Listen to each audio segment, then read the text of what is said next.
جانور، حلال جانور کے، بکرے وغیرہ کے اعضاء میں سے 7 اعضاء جو ہے ایسے لیس کیے ہیں جن کو نہیں کھایا جا سکتا. ٹھیک ہے. ان 7 اعضاء میں سے ایک کپورے بھی ہیں. ٹھیک تو اس لیے چونکہ اس کا ثبوت سنت سے ہے، حدیث سے ہے، تو اس لیے فقہائے کرام مکروہ تحریمی لکھتے ہیں. وہ یہ اصطلاح ہے. صحیح ہے. تو ہمارے ہاں ایک کنفیوژن یہ پائی جاتی ہے کہ حرام تو نہیں ہے، مکروہ مکروہ ہے، ہاں. لہذا کھا لو.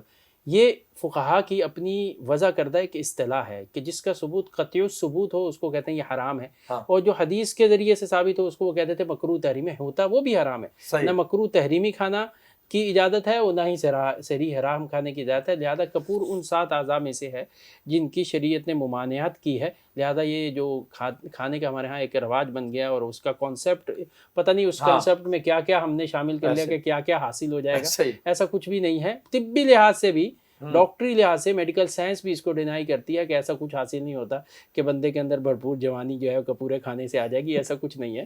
یہ صرف فضول سی باتیں ہیں. لہذا جس چیز، ایسا کیسے ہو سکتا ہے کہ جس چیز کو شریعت منع کر دے اس کے اندر انسانی فائدہ ہو؟ ایسا ہو ہی نہیں سکتا. یہ ناممکن سی چیز ہے.